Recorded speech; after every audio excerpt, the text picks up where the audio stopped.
Hello, I'm Scott from CraftSmaft, and today I'm going to show you how to put clear coat resin down onto a cafe style tabletop. Today we're using GlassCoat's 2-pack epoxy resin. It's equivalent to about 50 coats of varnish, so it's going to give us a beautiful finish across this beautiful timber.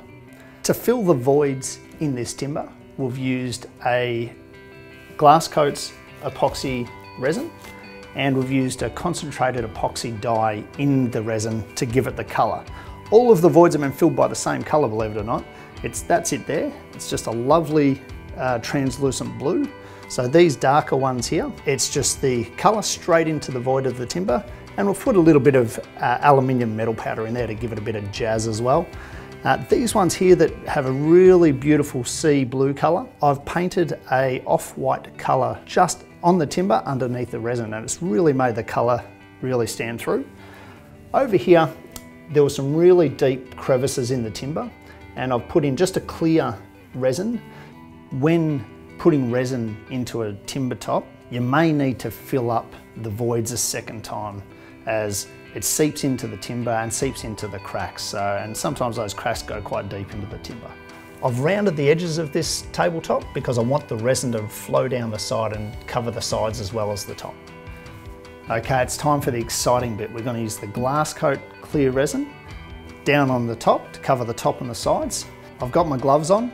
It's time to mix these. Equal quantities of both, as I said. And given that it's about a 900 by 800 millimetre piece, we're going to need a fair bit. So, and in with the part B.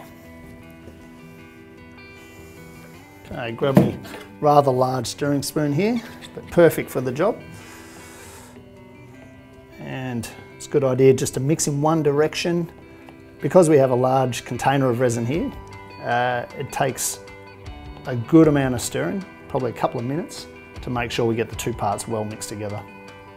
So initially when you start stirring the two parts together, it'll go a little bit cloudy. And then once it starts really combining together, it'll start to go clear again. So you want to make sure it's nice and clear. And if you can kind of see any sort of stringiness to it, it still needs more mixing. All right, I'm happy with that. That looks really good now. So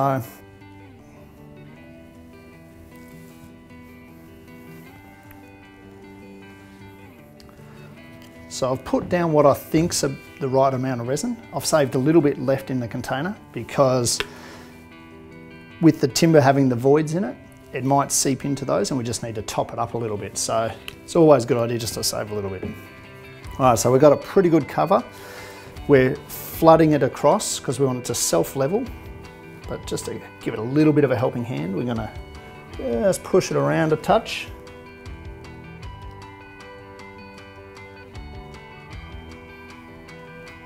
So as you can see, when we've pushed the resin across the sides of the tabletop, it doesn't always cover completely. So you just get your spatula, pick some off the plastic and just bring it along the edge here.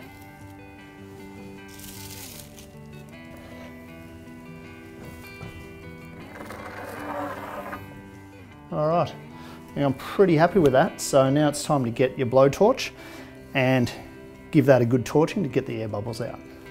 In areas where there was grooves in the timber, where there used to be sap, it can trap air bubbles, and I can see we've got a couple in there. So this is when you get your blowtorch out. You start hitting these areas, not too close, just move around in circular motion. If you leave it too long on one spot, it can catch on fire.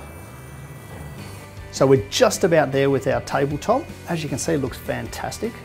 Now, because we were working with a natural timber, I have been going over this on and off for the last 15 minutes with the torch because those bubbles just keep coming up. So I've gone over it, let it sit, gone over it.